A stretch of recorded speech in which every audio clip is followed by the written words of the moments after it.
Bonsoir à vous tous. Voilà, nous sommes ravis de vous revoir de nouveau pour notre webinaire GHICL en lien avec les médecins généralistes que nous sommes. Et nous sommes toujours très heureux de vous avoir, de vous accueillir. Je vous dirai quand même maintenant, quand les réunions présentielles veulent reprendre, vous pouvez noter dès maintenant le samedi 11 décembre, notre prochaine matinée du GHICL, les entretiens du GHICL aura lieu le samedi 11 décembre. Ça sera une matinée mère-enfant avec une intervention de l'équipe de la maternité de Saint-Vincent-de-Paul et de la pédiatrie de Saint-Vincent-de-Paul. Alors, nous revenons à notre soirée. J'ai le plaisir aujourd'hui de vous présenter, vous la connaissez certainement, le docteur Cécile Donzé, chef de service de rééducation et la médecine physique et rééducation à l'hôpital Saint-Philibert et Saint-Vincent-de-Paul. On va aborder aujourd'hui les aides techniques à domicile. On a beaucoup de choses, les choses évoluent énormément à domicile et nous avons besoin d'aide et surtout savoir les prescriptions et qu'est-ce qu'on prescrit, la bonne prescription pour le bon patient et au bon moment. Alors Cécile, je te remercie infiniment d'avoir accepté, d'avoir bien préparé ce soir. Elle va nous gâter, je peux vous le dire. La présentation, elle est magnifique. Cécile, c'est à toi. Merci Charles. Du coup, tu peux me mettre ma présentation? En fait, tu cliques sur le PowerPoint. Ouais, ça marche pas. Alors, souvent, ça marche pas avec moi. Hein. Je peux. Non, oui, il est là. Pardon, non, c'est moi. Voilà, ma blondeur me perdra. Et voilà, j'ai pas osé le dire, mais tu l'as dit toi-même. Mais ça marche pas quand même. Hein, mais... Alors, au secours. Alors, faut que tu viennes parce que là, tu vois, je peux pas cliquer. Eh ben, c'est pas grave, ça c'est. Bon, c'est pas grave. C'est pas grave, Cécile, on a l'habitude avec elle. C'est une femme hyper connectée. Ouais, mais là, pour le coup, ça. Alors, si vous allez sur LinkedIn, vous allez voir, elle est hyper connectée. Mais par contre, ce soir, elle est un peu moins. C'est raté. À mon avis, Ah, voilà, tout voilà, super. Ça y est, je suis revenue. Merci beaucoup, Anne-Laure. Donc, le thème, c'est les aides techniques à domicile. Et c'est vrai que vous verrez, il y en a pas mal. C'est assez compliqué. Il y en a dans tous les sens. Et c'est vrai que ça peut parfois être un peu fastidieux pour vous de les prescrire, lesquels. Il y a beaucoup de revendeurs. On verra tout ça. Donc, avant de parler d'aide technique, je vais parler d'autonomie. Et c'est vrai que pour le maintien à domicile, notamment chez des personnes âgées ou des personnes en situation de handicap, ça va dépendre de plusieurs facteurs. Évidemment, les facteurs personnels, les capacités, les attentes, les habitudes de vie, mais aussi des facteurs environnementaux, avec l'environnement humain et matériel. Et donc, l'adaptation de cet environnement et l'adéquation des aides techniques, ça va être un élément clé pour ce maintien à domicile. Pas de chance. Hein. Voilà. Alors, c'est quoi la définition d'une aide technique? C'est tout instrument, équipement ou système technique adapté ou spécialement conçu pour compenser une limitation d'activité rencontrée par une personne du fait de son handicap acquis ou loué par la personne handicapée pour son usage personnel. Donc, vous voyez, c'est une définition bien précise. L'objectif de ces aides techniques, c'est bien sûr de favoriser la participation sociale, protéger, soutenir, entraîner, mesurer ou remplacer les fonctions organiques et les structures anatomiques et les activités. Et ça va prévenir les déficiences, les limitations d'activité et la restriction de la participation. Là aussi, ça fait partie de la définition et de la classification des aides techniques. Alors ça, c'est très théorique. Comment maintenant on va mettre en place, quel est le processus de mise en place d'une aide technique? Alors dans ce qu'on appelle mise en place, c'est pas juste je fais une prescription et puis voilà, je vous fais une ordonnance d'une aide technique et puis débrouillez-vous. C'est vrai qu'il faut d'abord évaluer, il faut pouvoir conseiller les patients et les accompagner. Alors, on a certaines recommandations qui ont été émises. La première, c'est d'impliquer la personne. C'est logique, c'est quand même la personne qui va utiliser l'aide technique. Et parfois, on peut avoir des très bonnes idées, on peut être très bon en technique. Et finalement, ça ne va pas répondre du tout aux besoins de la personne. Donc, il faut l'impliquer dans l'acquisition, dans le choix de l'aide technique. Il faut prendre en compte les aidants. Parce que parfois, l'aidant, qui est quand même très présent, va être un peu réticent quant à une certaine aide technique. Par exemple, un fauteuil roulant, il va dire « Oh non, ça ne va pas aller, elle ne va jamais savoir l'utiliser ». Ça nous arrive assez souvent et donc il faut aussi les prendre en compte. Et puis ensuite, l'adéquation de cette technique avec ses potentialités, les besoins, les attentes actuelles et futures. Lorsqu'on est sur un handicap, une maladie chronique qui peut évoluer, il faut anticiper et parfois passer sur une aide technique un peu plus importante et pas commencer par la base. Je pense à un fauteuil roulant électrique, parfois on va passer directement en fauteuil roulant électrique sans passer par le manuel parce qu'on sait très bien que la maladie va évoluer. On fera des essais, on va observer, on va évaluer l'efficacité des aides techniques en équipe, parce que parfois tout seul c'est compliqué, on a besoin d'autres paramédicaux, notamment les ergothérapeutes, mais aussi les kinésithérapeutes. On va expliquer le fonctionnement des aides techniques dans des mises en situation et parfois on va carrément faire une formation ou un apprentissage. Et puis on va suivre, c'est pas parce qu'on a prescrit quelque chose qu'on ne suit pas, on va suivre la mise en place, le confort, les difficultés que le patient va rencontrer éventuellement. Alors, il y a toute une partie qui est très importante, hein, le financement, le remboursement de ces aides techniques. On verra qu'il y a certaines aides techniques, comme les véhicules, notamment les fauteuils roulants, les VPH et les cannes, ce sont des dispositifs médicaux. Donc, c'est soumis aux obligations de la directive 9342 de la norme CE. Et puis, on va avoir une formation médicale, une prescription médicale et un remboursement. Et donc, très souvent, ce sont des prescriptions de spécialité pour 50%, la moitié d'entre eux, et les généralistes, souvent, vont prescrire 34%. Alors, ce sont des chiffres qui sont peut-être un petit peu anciens, mais en tout cas, c'est des chiffres, on a peu de chiffres sur ces prescriptions. Les financements, alors, on va avoir une nomenclature qui va définir le montant des remboursements. Je crois que vous connaissez la liste de prestations et produits remboursables, hein, c'est ce qu'on appelle la LPPR. Et donc, les prix ont été négociés avec les fabricants. On sait qu'un fauteuil, on va avoir un remboursement à hauteur d'un certain chiffre. Et puis après, on verra comment on peut financer le reste. Une fois que si cette LPPR est dépassée, je vais prendre un exemple, on va dire 500 € de LPP. Si le fauteuil est vendu 700, par exemple, eh bien, on va avoir une prise en charge possible par les mutuelles. Ou bien on peut aller auprès de la MDPH pour avoir la prestation de compensation du handicap, hein, la fameuse PCH de la MDPH. Et par exemple, les aides techniques vont représenter 22% des PCH adultes qui sont accordés. Donc c'est quand même une part assez importante. Après, on peut avoir des financements via certaines associations, certaines œuvres, hein, parce qu'il y a des fauteuils qui peuvent coûter très très cher. Et puis après, au final, il reste les fonds personnels. Donc vous voyez, on a des financements qui sont assez hétérogène, même s'il y a une LPP. Alors concrètement, les aides techniques, c'est quoi? On va commencer par les aides à la mobilité, hein, c'est celles que peut-être vous connaissez le plus. Les plus connues, alors il y en a beaucoup, hein, c'est les systèmes, les cannes, les cannes anglaises, les cannes en T, on verra, il y a différents types. Les déambulateurs et les rollateurs. Alors les rollateurs sont les déambulateurs à roulettes, je vais les définir après. Les fauteuils roulants manuels, les fauteuils roulants électriques, les scooters et les tricycles. Et après, il y a encore des choses un peu plus innovantes qui existent. Alors les cannes déambulateurs, fauteuils roulants manuels et électriques sont sur prescription médicale avec un remboursement qui sera total ou partiel, on verra en fonction des modèles. Les cannes et les rollators, alors la canne simple, vous la connaissez, la canne anglaise, c'est ce que vous prescrivez assez souvent, quelqu'un qui a une entorse, mais ça peut être aussi prescrit pour des patients âgés avec des troubles de l'équilibre, par exemple. Souvent, on met un embout élargi, c'est vrai, ou une poignée ergonomique. On peut avoir des choses un peu spécifiques. Quelqu'un qui a une polyarthrite rhumatoïde qui va avoir des difficultés à tenir une canne simple, on va pouvoir adapter avec une poignée ergonomique, par exemple.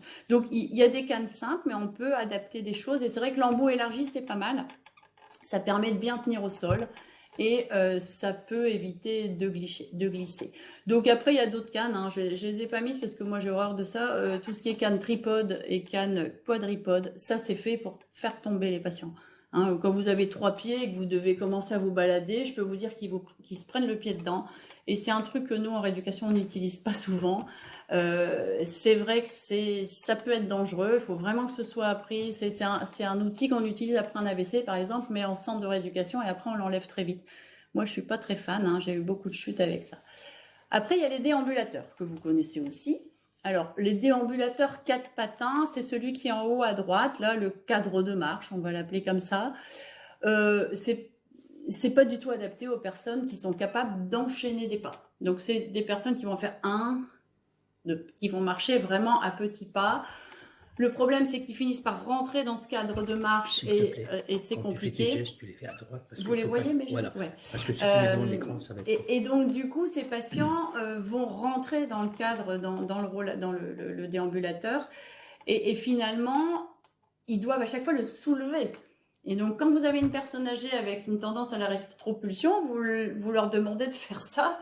Et en fait, ils tombent en arrière avec le déambulateur. Donc, c'est pas toujours adapté au cas de rétropulsion. C'est pas adapté aux sorties extérieures. Essayer de sortir avec ça, c'est un enfer total. Parce que déjà, les pieds, ils vont pas se mettre au bon endroit. Enfin bon, c'est pas super. Mais bon, après, il y a des personnes qui aiment ça, qui ont toujours eu ça, ou qui l'ont récupéré de la grand-mère, ou j'en sais rien. Et effectivement, finalement, si ça leur plaît, s'ils sont habitués, on va avoir parfois du mal à leur enlever. Ensuite, on a les rollators 2 roues, 2 patins. Donc, c'est celui du dessus, là, du dessous, le violet. Et vous avez 2 petites roues à l'avant et des patins à l'arrière. Alors, c'est un peu plus facile, c'est-à-dire que le patient, là, va le pousser, il ne va pas devoir le soulever. Et donc, il faut leur expliquer, hein, parce que certains vont quand même vouloir soulever le truc avec les roues, donc c'est un peu dangereux. Donc, c'est pour ça qu'il faut expliquer aux gens comment ça marche. Il y a souvent un petit siège adapté où les gens peuvent s'asseoir entre deux. Ça tourne pas bien, donc dans la maison c'est pas toujours évident, mais c'est quelque chose qui peut quand même rendre service. Autant le premier je le prescris jamais, autant celui-là pour certaines personnes âgées qui font quelques petits pas ça peut être intéressant, mais encore une fois ça tourne pas. Et le rollator 3 roues ou 4 roues, alors c'est vrai que c'est celui que j'utilise, enfin que je prescris le plus. Le 3 roues, c'est plutôt pour dans la maison parce que c'est plus petit et quand on a des domiciles un peu exigus, c'est plus facile. Mais par contre, le 4 roues, c'est vraiment quelque chose d'intéressant. C'est adapté au déplacement extérieur. Vous avez un petit panier pour faire vos courses. Vous pouvez vous asseoir. Honnêtement, alors j'ai mis, ne font pas tomber. Parce que des fois, j'entends ça. On me dit, oh là là, ça faut pas faire ça, Cécile. Ils vont se casser la figure. Ils vont partir avec le rollator. Pas du tout. Il suffit de leur expliquer. Enfin, franchement, il n'y a pas de risque. Ils ont un peu peur, mais on leur explique, on leur montre comment ça fonctionne et c'est intéressant. Alors là, je vous ai montré des modèles un peu basiques, mais il existe des modèles de rollators qui sont tout à fait design. Et pour travailler dans une pathologie neurologique, et notamment la sclérose en plaques, j'ai des patientes de 30 ans qui ont parfois besoin d'un rollator. C'est sûr que si je leur donne un truc un peu vieillot comme ça va pas leur plaire, mais on a des choses qui ressemblent plus à une poussette, beaucoup plus léger et beaucoup plus design et assez sympa. Donc il y a des choses qui existent et c'est vrai que je ne prescris jamais le 4 patins, je prescris plutôt le 2 roues de patins pour les personnes plus âgées qui ne bougent pas beaucoup et pour tous les autres, je passe au 4 roues en leur faisant essayer. On verra comment on peut essayer. Alors, le fauteuil, là aussi c'est un gros sujet et je suis très contente de pouvoir vous parler du fauteuil roulant. Alors, vous voyez, le choix d'un fauteuil, c'est comme le choix d'une voiture. Alors moi je suis plus 4x4 parce que j'ai un vent avec des chevaux, je habite à la campagne, je vais dans les champs, etc. Peut-être que Monsieur Charani est plutôt la voiture rouge de droite, j'imagine. Voilà, après vous avez la familiale et vous avez la petite citadine. Donc c'est pareil, quand vous devez choisir un fauteuil, il faut se poser ces questions-là, c'est-à-dire c'est pour quoi faire, c'est pour aller où, c'est comment, et c'est quelque chose d'important parce qu'une fois que vous avez choisi le fauteuil, une fois que vous avez prescrit le fauteuil, il vous reste, vous l'avez pour 5 ans. Donc si vous vous êtes planté, le patient il se retrouve avec un fauteuil qui va aller dans la cave ou ailleurs, mais en tout cas il ne va pas être utilisé. Donc c'est important de se poser les bonnes questions. Alors les fauteuils roulants manuels, j'ai mis en premier la crainte du patient, mais j'aurais pu mettre aussi du médecin parce que je peux comprendre que c'est pas simple d'annoncer, de proposer un fauteuil roulant manuel à un patient, surtout s'il est jeune. Alors, quand c'est un paraplégique accidenté de la route, c'est simple, il n'y a pas le choix, il va forcément être en fauteuil. Quand c'est une personne très âgée, souvent, c'est peut-être un peu plus acceptable. Quand vous avez une sclérose en plaques de 35 ans à qui vous dites, là, ça devient vraiment compliqué pour marcher, il faudra un fauteuil pour les longues distances. C'est pas toujours simple à faire, mais en tout cas, je pense qu'il faut, et c'est votre rôle aussi d'expliquer aux patients que le fauteuil n'est pas l'ennemi, en fait.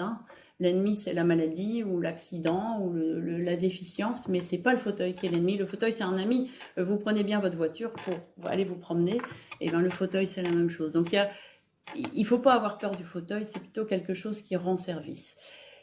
Donc, c'est utile dès qu'il existe une limitation du périmètre de marche. Le fauteuil roulant n'est pas que pour les gens qui ne marchent plus du tout. Moi, j'ai des patients atteints de SEP qui marchent 500 mètres. Avec 500 mètres, vous faites rien, quoi. Vous pouvez pas aller à la mer, vous pouvez pas aller vous balader. Et donc, effectivement, parfois, je vais être amenée à prescrire un fauteuil roulant à des gens qui marchent encore. Mais peu importe, si on limite le périmètre de marche, il faut qu'ils puissent pouvoir bouger. Et là, le fauteuil roulant manuel, j'insiste, l'expertise de l'ergothérapeute est nécessaire. Alors, c'est vrai que c'est facile pour moi, hein. Je travaille avec des ergothérapeutes toute la journée. Mais même si moi je connais assez bien les fauteuils roulants manuels, elles connaissent toujours ça mieux que moi. Il faut absolument les essayer, les fauteuils roulants manuels. Il faut éviter de faire une prescription et d'envoyer les patients en pharmacie. J'ai absolument rien contre les pharmaciens, mais je pense qu'ils ne sont pas assez... ils n'ont pas tous les modèles de fauteuils, ils n'ont pas la possibilité de faire essayer, ils n'ont pas la même expertise qu'un revendeur. Et surtout, il n'y a pas de service après-vente. Donc je pense qu'il faut quand même faire attention. Il y a beaucoup de choix d'options aussi, hein, les accoudoirs versus les garde-boue. Est-ce que on va mettre des roulettes anti-bascule pour éviter que les patients tombent avec leur fauteuil? Quel type de dossier on va rajouter? Est-ce qu'on va mettre un dossier haut, un dossier bas? Il y a beaucoup d'options. Il y a des critères de choix et de réglage qui sont essentiels, hein. On va régler par rapport à la largeur d'assise, c'est évident, mais parfois on va prendre une largeur d'assise un peu plus petite parce que à la maison, les portes, elles font 80. Il faut bien que ça passe, parce que si vous faites un fauteuil pour l'intérieur et que ça passe nulle part, ça sert à rien. Donc il y a beaucoup de choses à penser. Il faut aussi reconditionner à l'effort les patients, parce que je ne sais pas si vous êtes déjà allé dans un fauteuil roulant manuel à l'extérieur et pour avoir déjà fait des soirées fauteuil avec des médecins. Ils s'en sont rendus compte assez vite, hein. Utiliser les bras pour propulser un fauteuil dans lequel vous êtes assis, c'est extrêmement fatigant. Dès qu'il y a une petite pente, c'est difficile, il y a des dévers, etc. Donc parfois, il faut aussi les réentraîner à l'effort, travailler leurs bras. Et c'est vrai, vous voyez, les Jeux paralympiques, les paraplégiques ont des bras énormes, hein, parce qu'effectivement, ils sont entraînés sur les bras. Donc ça, on demande aussi aux kinés de travailler les bras et les dorsaux. On apprend aux patients à utiliser un fauteuil roulant manuel. C'est pas inné, hein. C'est pas inné, hein. Je peux vous le dire. Propulser un fauteuil, si on le propulse pas bien, on n'avance pas, on traîne ou on tourne en rond, et surtout on se fait mal aux épaules. Et donc il y a des choses minimales à apprendre. Comment ouvrir une porte quand vous êtes dans un fauteuil roulant manuel, c'est pas non plus inné. Il y a des façons de faire, et donc on leur explique, on leur montre comment faire. Donc si on veut vraiment l'utiliser tous les jours, il faut vraiment qu'il y ait un apprentissage. C'est sur prescription médicale, bien sûr. Le kinésithérapeute peut prescrire le fauteuil roulant manuel uniquement pour la location. Donc c'est très souvent dans le cadre d'un traumatisme transitoire. Et donc j'ai mis en rouge, parce que ça, j'aimerais bien que vous reteniez ça, que le fauteuil roulant n'est pas responsable de la perte de la marche. C'est pas parce que j'entends parfois « Ah non, faut pas trop aller dans le fauteuil parce qu'après vous marcherez plus ». C'est pas vrai. Enfin, c'est pas vrai du tout. À ce moment-là, ne prenez pas votre voiture parce que vous n'allez plus marcher. Donc, c'est vrai les patients à qui on prescrit ce fauteuil, c'est pour un besoin précis qu'il faut bien évaluer ensemble. Et les patients, ils vont essayer de garder la marche. S'il y a un risque de chute important, je pense qu'il vaut mieux être en fauteuil et éviter de se casser un col du fémur que d'éviter le fauteuil. Et puis, l'utilisation d'un fauteuil roulant, c'est pour préserver l'autonomie de déplacement. Et c'est comme ça qu'il faut le vendre aux patients. Leur dire, voilà, vous aurez un fauteuil, vous pourrez aller au cinéma, vous pourrez aller au musée, alors qu'avant, sinon, vous êtes enfermé chez vous et vous ne faites plus rien. Donc, c'est quelque chose qui rend service. Il y a 3 grandes familles de fauteuils roulants manuels. Ça, je pense qu'aussi, c'est quelque chose d'important à savoir. Il y a le fauteuil standard. Donc ça, c'est le gros fauteuil moche qui est là, de la Sécu. Je l'appelle comme ça parce qu'il est remboursé intégralement. C'est le fauteuil que les gens vont avoir en location aussi. C'est une horreur, hein. Il n'a pas changé depuis 1942. Voilà, pour vous donner, je dis pas que c'est vieux, hein, 1942, mais en tout cas, c'est vieux pour un fauteuil. C'est pas maniable. Il y a très peu de choix de réglage. C'est lourd, hein, ça fait plus de 15 kilos, donc si vous devez le mettre dans la voiture, c'est l'enfer. On peut le louer, hein, effectivement, c'est celui qui est mis. Alors pourquoi c'est celui-là? Parce qu'il est peut-être un peu plus solide, et puis c'est pas grave, comme on le loue, effectivement, il peut être un peu abîmé, il est remboursé intégralement, je l'ai dit. Donc ça, c'est le truc, bon. Le deuxième, c'est le semi-actif. Alors là, il va être il reste lourd, mais il est plus léger que le précédent. Vous voyez, il n'a pas tout à fait le même look, hein. Il a souvent un dossier qui est un peu plus court. Il a plusieurs réglages possibles, hein. Donc on peut régler la hauteur des palettes, on peut régler la profondeur du siège, etc. On a des dépassements par rapport au prix, au remboursement de sécurité sociale qui sont entre 600 et 1000 euros. Très souvent, on arrive avec une mutuelle classique à avoir ce dépassement remboursé. Et puis le troisième, c'est le fauteuil roulant actif. Alors ça, c'est plus un fauteuil, vous voyez, de paraplégique, mais ça peut être aussi pour d'autres patients. C'est pas réservé qu'aux paraplégiques, c'est extrêmement maniable. On peut régler tout ce qu'on veut, donc c'est vraiment très adaptable à toutes les morphologies. C'est extrêmement léger. Le plus léger que j'ai essayé, il faisait 8 kg. Alors je suis tombée, hein, parce que c'est tellement léger que ça part tout de suite en arrière. Mais c'est important, parce que quand vous vivez dedans, il faut quand même pouvoir l'utiliser. Vous pouvez faire de demi-tours, c'est très impressionnant. Alors là, ça coûte assez cher. On a souvent un dépassement qui peut dépasser les 2000 euros. Après, tout dépend de la pathologie. Là aussi, j'ai mis en rouge quelque chose d'important. On avait fait une thèse de médecine générale en 2011, je crois, donc ça date un peu, sur la prescription du fauteuil roulant manuel par les généralistes, c'est-à-dire ce qu'ils connaissaient, ce qu'ils ne connaissaient pas. C'est vrai que il y avait un généraliste sur 2 qui n'avait pas la notion du type de fauteuil standard, semi-actif, actif. Et il y avait aussi quelque chose qui m'avait étonnée, parce que la plupart des médecins généralistes évoquaient dans cette thèse que les repose-pieds étaient en option. Alors ça, je vous le dis tout de suite, les repose-pieds font partie intégrante du fauteuil. C'est pas une option, hein. Il va y avoir d'autres options, mais c'est pas une option. Et une chose très importante, c'est lorsque vous prescrivez un fauteuil roulant, vous devez prescrire un coussin d'assise obligatoirement. La toile du fauteuil roulant n'est pas faite pour s'asseoir dessus, parce qu'elle est fine, hein, elle est assez fine, et surtout, quand vous êtes dans le fauteuil et s'il y a un peu de pavé ou des choses comme ça, vous allez prendre dans le dos, vous allez vous faire mal au dos. C'est vraiment pas fait pour. Donc, on prescrit systématiquement un coussin d'assise quand on prescrit un fauteuil roulant. Alors, un coussin anti-escar ou pas, classe 1, classe 2, il y a différentes choses, mais c'est important. L'électrique maintenant. L'électrique, là, va être prescrit uniquement par un médecin spécialiste en MPR avec une DEP, une demande d'entente préalable. Alors, pourquoi? Il y a 175 modèles répertoriés de fauteuils roulants électriques. Donc, vous voyez, moi je ne les connais pas tous. Il y a plein de fauteuils possibles. Ça va d'un petit fauteuil tout simple, électrique simple, avec des petites batteries, jusqu'à des fauteuils avec des chenilles. Si vous êtes un chasseur en forêt et que vous voulez aller chasser avec un fauteuil, il y a de toutes sortes. Il y a des fauteuils, on verra, verticalisateurs. Il y a des fauteuils qui vont être plutôt pour l'intérieur, des fauteuils plutôt pour l'extérieur, avec des batteries plus ou moins, qui vont tenir plus ou moins longtemps, des fauteuils mixtes, qui vont être démontables ou non. Là aussi, c'est important de savoir s'il faut le mettre dans la voiture ou pas. On peut aussi parfois juste motoriser un fauteuil roulant manuel par l'intermédiaire de roues, par exemple. On peut avoir une aide à la propulsion, on peut avoir une verticalisation. Ensuite, il y a 2 choses qui sont notées là, le AA1 et AA2. C'est la qualification du fauteuil roulant électrique. Le premier AA1, c'est un fauteuil simple, il n'y a pas de tétière.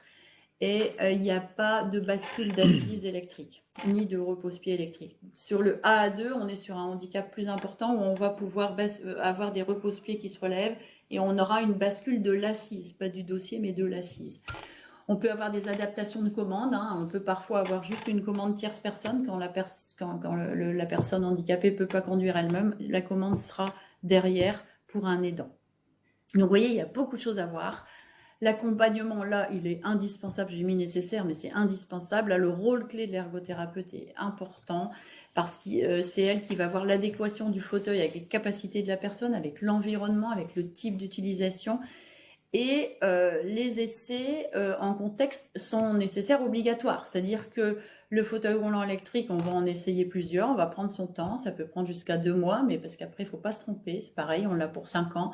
Donc les patients vont l'avoir à laisser au moins 1 semaine, c'est la loi, ils doivent l'avoir 1 semaine à domicile, le mettre dans la voiture, aller à l'extérieur, passer les bordures, voir si au boulot ça va, si quand je vais faire mon sport c'est bien.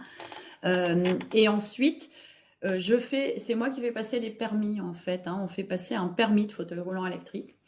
Et donc, les patients reviennent, une fois qu'ils ont fait leur choix, où on est tous d'accord, les patients reviennent avec le fauteuil roulant électrique. En général, c'est un prêt du revendeur. Et on fait passer un permis, c'est-à-dire qu'on leur fait des marches arrière, des marches avant, on leur fait faire, pas un créneau, mais quelques slaloms, passer une porte, sortir, on fait passer les pentes ici. Avec les travaux ici, c'est intéressant de voir comment ils se débrouillent. Et donc, on fait vraiment une mise en situation. Et après, tout ce dossier d'entente préalable est envoyé auprès de la sécurité sociale. Et après, on voit s'il y a des montages financiers à mettre en place par la suite. Il y a d'autres aides à la mobilité. Là, je vous ai mis en vrac, mais vous voyez, ça c'est ici à gauche, là c'est une motorisation, c'est un système Benoît. Donc c'est ici un tube qui va faire avancer les roues d'un fauteuil roulant manuel. Alors c'est très discret, ça pèse 2 kg, la batterie elle s'enlève en 2 minutes. C'est super pratique quand on veut sortir. Ça n'a pas une autonomie dingue, mais ça permet quand même de rendre service. Et c'est vrai que sur des patients plus jeunes, ils préfèrent faire ça. C'est un peu moins voyant qu'un gros électrique. Après, ça dépend du handicap. Après, il y a des petits systèmes comme ça qu'on peut juste adapter sur un manuel qui vont tracter. Il y a des tricycles, il y a des scooters. Voilà, il y a différentes autres. Il y a beaucoup d'aides à la mobilité. Et puis après, il y a les autres fauteuils.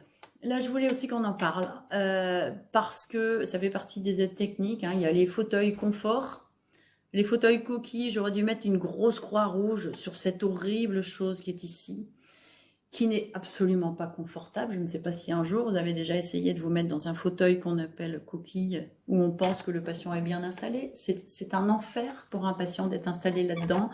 En plus, très souvent, il y a une bascule d'assise vers l'arrière. C'est souvent des personnes âgées qui ont déjà une rétropulsion. Comme ça, vous les mettez bien en rétropulsion tout le temps. Après, vous ne pouvez plus les mettre debout. Ils n'ont pas les pieds au sol. Enfin, ça, j'aime pas. J'aime pas du tout. Après, il y a des fauteuils confort, qui sont des fauteuils roulants confort, où effectivement, vous voyez, il y a une tétière, il y a un dossier qui est rehaussé, il y a une possibilité de bascule, il y a des repose-pieds qui peuvent aussi se relever. C'est pas mal, mais ça reste standard. Donc, si vous avez quelqu'un qui a des rétractions ou des complications au niveau du rachis, etc., vous ne serez pas forcément très bien.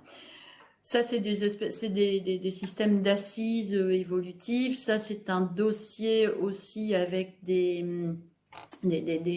caltrons, en fait, pour essayer de maintenir quand il y a des difficultés. Donc, pourquoi je parle de ça? Parce que on parle des fauteuils comme aide à la mobilité, mais il faut que le patient il soit bien installé dans le fauteuil. Et donc, il y a un positionnement qui est primordial. Il faut que le patient soit bien positionné. Et si on veut qu'il soit bien positionné, il faut bien positionner d'abord le bassin.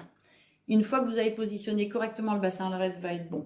Si le bassin est de travers, le corps va être de travers, scoliose ou pas, et le patient, il va finir par avoir une escarre sciatique, il va finir par avoir des difficultés et des douleurs. Donc, c'est hyper important, le positionnement au fauteuil. Et du coup, juste pour vous illustrer ça, parce que vous avez tous vu, vous voyez, il est bien dans son fauteuil coquille, là, ce petit monsieur. Cette dame aussi, elle est super bien dans son fauteuil coquille. Donc, c'est peut-être des situations un peu extrêmes, mais pas tant que ça. Et effectivement, si vous devez commencer à l'attacher, à mettre des sangles, des machins, enfin, c'est franchement désagréable. Donc, on peut aussi faire, et je voulais juste en parler, du grand appareillage quand on est sur une installation difficile. Et donc, je travaille avec des appareilleurs qui vont, vous voyez, vont me faire une espèce de corset siège, mais en mousse assez dense, qui est recouverte. Et vous voyez, il n'y a pas photo, entre là et là, c'est le même patient. Entre là et là, c'est la même dame. Donc, c'est hyper important. Là, on est sur des patients avec des troubles cognitifs assez sévères, qui sont en EHPAD, mais avec des rétractions assez dramatiques. Vous voyez ici, le membre inférieur, c'est compliqué, mais on peut quand même les installer de façon décente et surtout confortable. Donc, le positionnement, c'est quelque chose d'important. Et ici, et donc, je fais des téléconsultations dans les EHPAD pour éviter que ces gens se déplacent. Et donc, je fais avec l'appareilleur à distance et l'ergothérapeute sur place ces installations qui sont quand même exceptionnelles. J'en ai fait 90 l'année dernière. Enfin, les patients sont tellement contents et moi, ça me fait tellement patient. Je ne peux pas vous montrer leur tête, mais ils ont un grand sourire après, même s'ils ont des troubles cognitifs. Donc, c'est important l'installation. Après, tout ce qui est fauteuil, on a les aides au transfert et vous connaissez peut-être ces systèmes. Hein. Vous avez des disques de transfert qui tournent. Hein. Donc, le patient ici s'installe sur le disque et puis le disque va tourner et permet de faire le transfert. Mais là, il y a encore des capacités debout. Il y a des systèmes de planches de transfert où on va apprendre. Alors, évidemment, hein, là, on apprend aux gens. Hein. Souvent, on fait ça avec les kinés qui vont apprendre aux gens à passer de la chaise au fauteuil. On a des systèmes de verticalisation comme ça, on a d'autres systèmes particuliers avec sangle, on a des draps de glisse. Bon, je pense que ça, vous connaissez un peu. Souvent, il n'y a pas de remboursement pour ça, malheureusement. On a les verticalisateurs que vous connaissez aussi. Il y a un truc très important aussi, il ne faut absolument pas laisser les sangles de verticalisateur en dessous du patient quand vous le mettez dans un fauteuil. Parce que ça fait super mal. Et ça s'enlève. Hein. Il y a des systèmes, on peut les enlever et les remettre. Je sais bien que c'est plus pratique de le laisser, mais si vous le laissez, c'est très inconfortable. Il y a toujours une sangle qui va tirer, il y a toujours un morceau. Enfin voilà, c'est source d'escarre quand on les laisse. Donc on a aussi des systèmes maintenant j'ai pas mis la photo, mais qui permet de relever les patients quand ils sont au sol. Hein, quand vous avez des patients qui tombent avec une aidante qui a du mal à relever, je pense à ce matin, un patient qui était tombé, elle pouvait pas le relever. Donc il y a des systèmes de lève-personne pour les patients qui sont au sol et qui peuvent être en location avec un remboursement. Donc ça peut être intéressant. Après il y a des aides au transfert spécifiques, au WC, en voiture, etc. Juste un tout petit mot sur les adaptations automobiles, parce que ça fait partie des aides techniques. Hein. Avec un arrêté, tout conducteur a la responsabilité de s'assurer de son aptitude à conduire. On a différents moyens d'adapter les véhicules. Hein. Il y a les boules au volant, les commandes au volant. Il y a différentes possibilités. Bien sûr, ça nécessite une évaluation spécifique. Alors, on a dans les centres de rééducation de la région des simulateurs de conduite avec des possibilités de voir un peu comment le patient se débrouille. Et puis, des mises en situation en auto-école adaptée. Généralement, les patients, après, doivent passer un permis adapté. Quand il y a une boule au volant, par exemple, c'est obligatoire. Donc, il n'y a pas de financement LPP. Donc, en général, ce sont des aides financières via la MDPH ou la GFIP quand c'est dans le cadre du travail. Et puis, ce permis adapté va être réévalué tous les 5 ans. Et donc, il y a un passage en préfecture aussi pour tout ce qui est troubles moteurs. Les troubles moteurs sont rarement un frein aux adaptations. Ce sont les troubles visuels qui sont les plus compliqués parce que là, effectivement, on comprend bien qu'on ne peut pas adapter. Peut-être bientôt.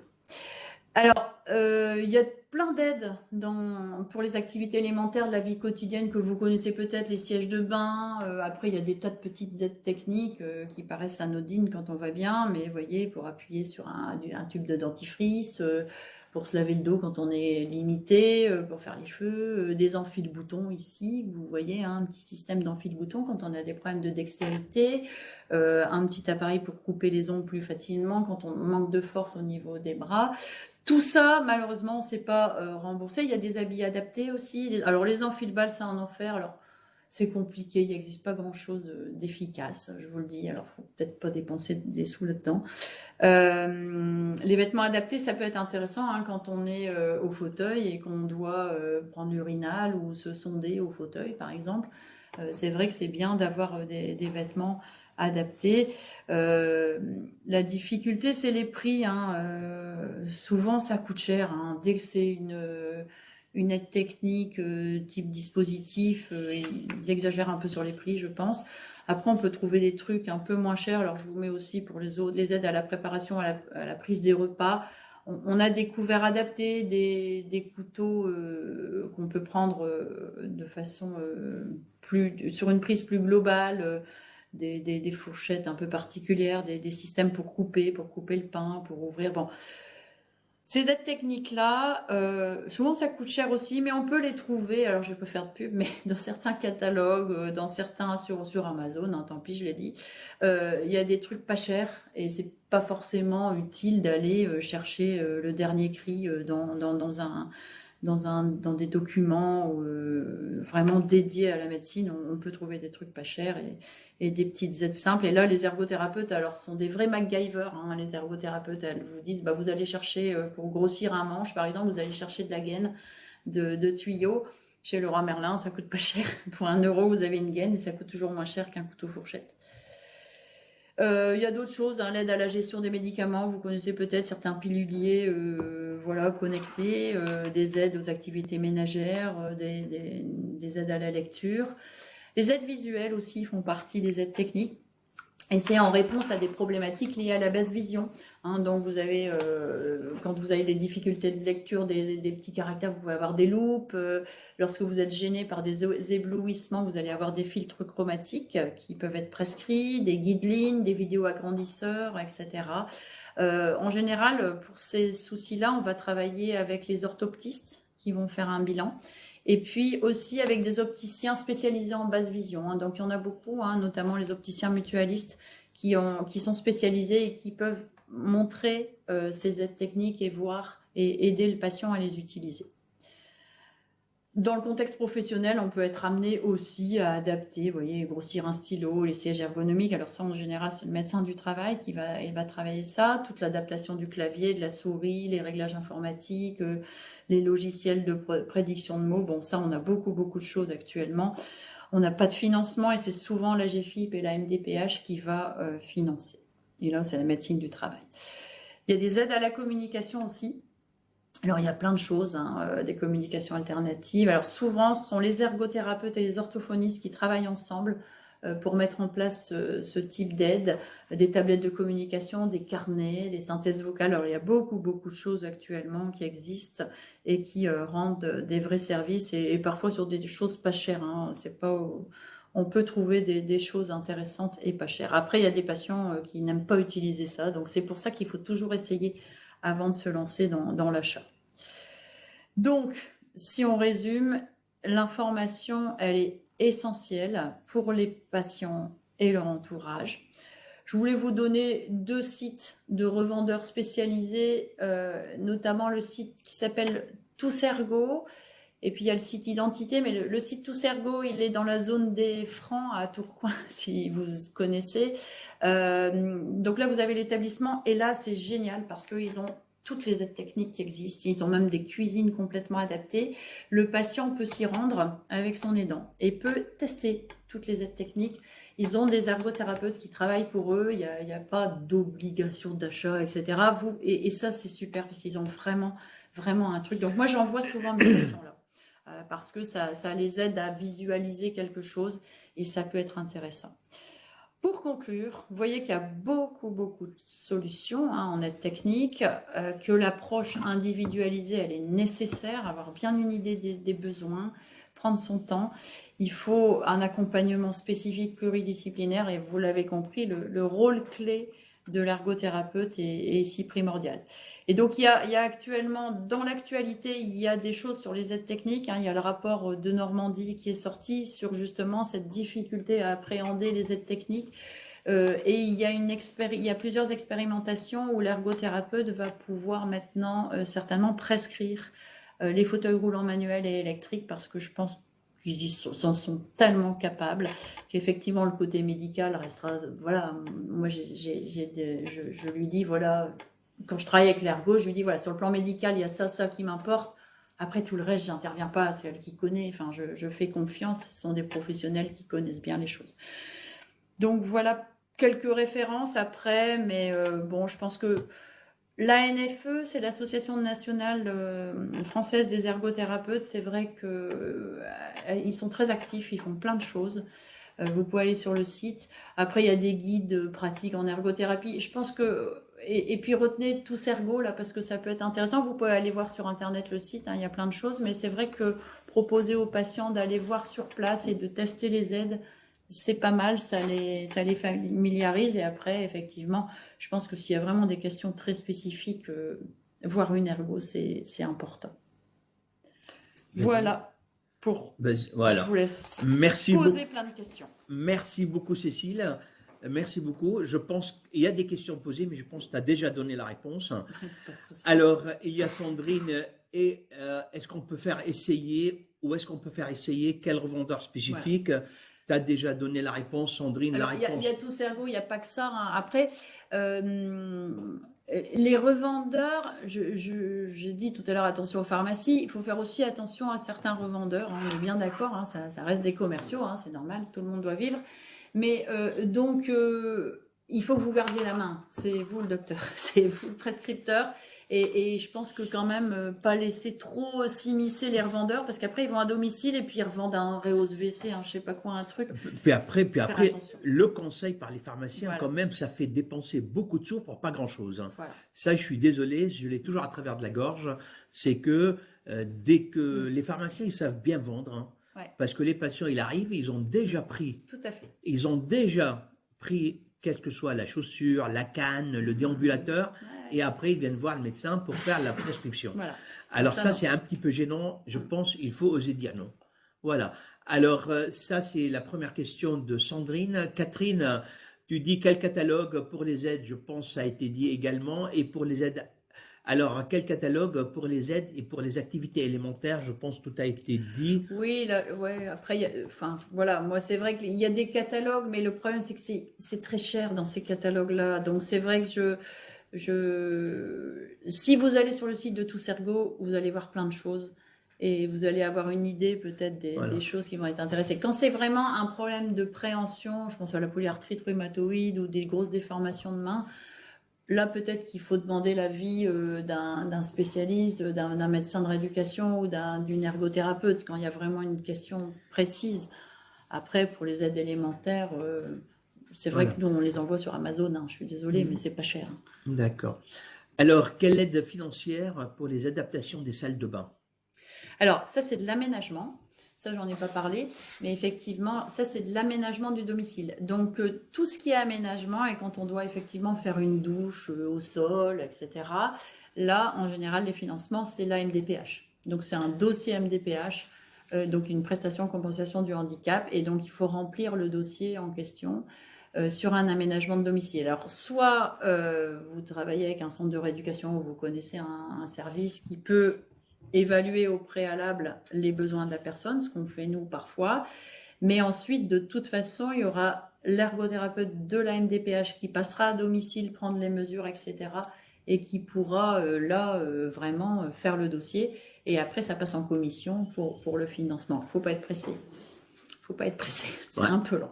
C'est un peu long parce qu'ils reçoivent énormément de dossiers. Et en plus, dans le dossier, il faut absolument préciser pour quelle raison, quel motif et quel financement dans le dossier. Il faut le noter. C'est pas uniquement le dossier MDPH. Allez, on signe, on met tous les courriers. Il faut être vraiment précis. Il faut préciser parce que sinon, à chaque fois, il faut recommencer un dossier. Alors, une question, une prescription type d'un lit médicalisé. Tu mets quoi? Alors, est-ce que tu mets en location? Est-ce que tu mets en achat?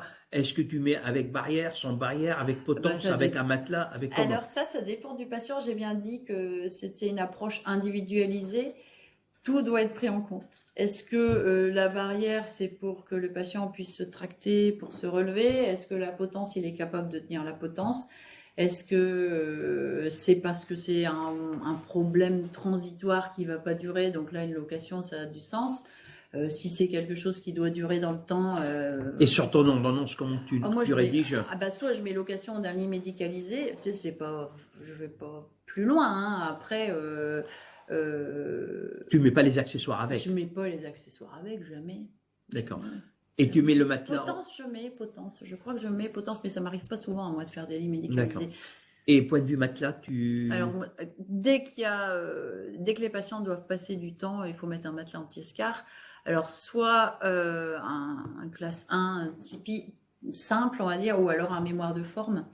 Alors, le mémoire de forme, c'est bien, la mousse à mémoire de forme, mais c'est difficile de se mouvoir dans le lit, à mémoire de forme, parce qu'on a l'impression qu'une fois qu'on est un peu calé dedans, on a un peu de mal. Donc, ça encore, nous, on discute. Alors, je suis complètement déformée parce que j'ai vraiment de la chance d'avoir des ergothérapeutes avec moi. Donc, c'est vrai qu'elles elle maîtrise ça. Alors moi, je vois des patients très très handicapés, hein, c'est pas des choses simples. Donc c'est vrai que tout dépend, s'il vit seul, s'il doit quand même pouvoir se retourner dans son lit, une mousse à mémoire de forme, ce sera peut-être bien pour l'escarpe, mais ce sera peut-être pas bien pour pouvoir se bouger. Donc c'est vrai que voilà, on va jusque là. Ça dépend. D'accord. Ok, ok.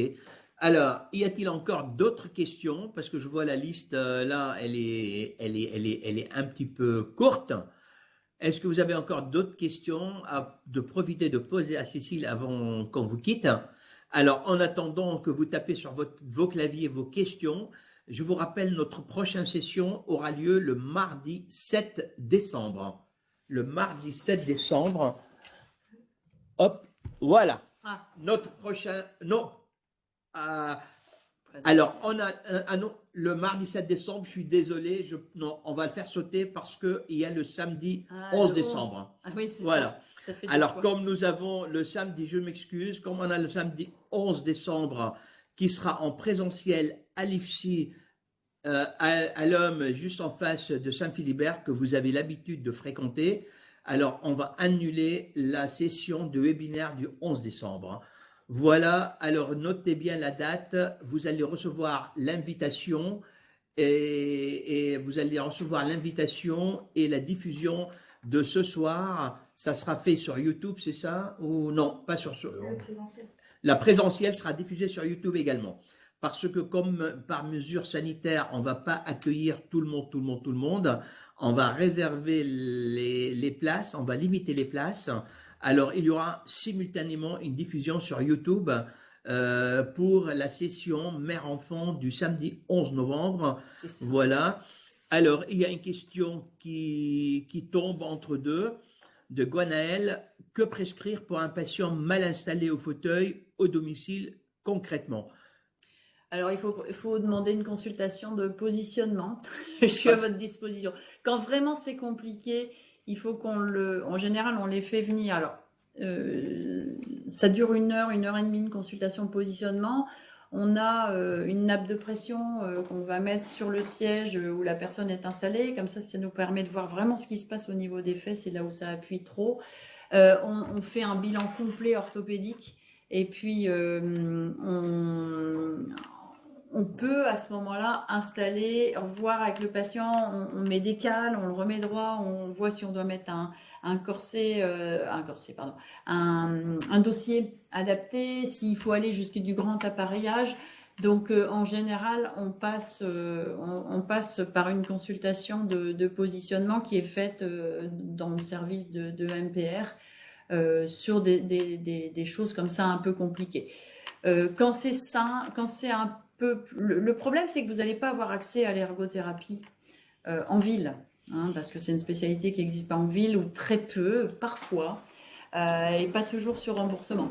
Donc, une séance d'ergo d'1 heure, c'est 46 €.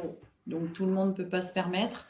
Après, on peut passer, vous avez les équipes mobiles de réadaptation qui sont déployées sur la région pour le maintien à domicile, où il y a des ergots qui peuvent intervenir sur des choses comme ça. Ça peut être une réponse.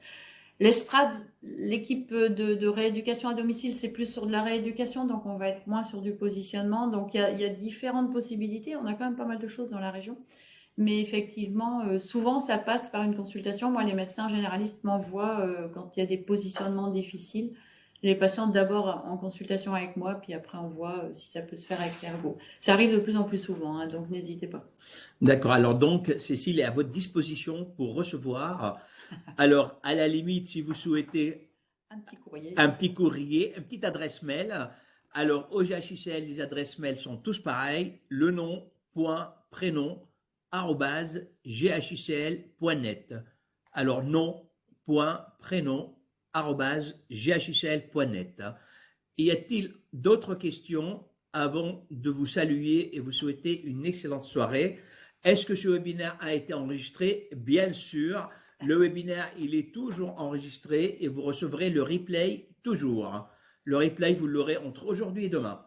Voilà, notre spécialiste, elle est juste derrière, elle est toujours cachée, mais quand même, je souhaite remercier cette équipe formidable qui est toujours à la technique pour la réussite de nos soirées. Et en attendant vous voir physiquement le 11 décembre, je vous souhaite une excellente soirée et je remercie infiniment Cécile de sa présentation hyper claire et n'hésitez pas à la solliciter. Merci beaucoup à vous tous et une excellente soirée.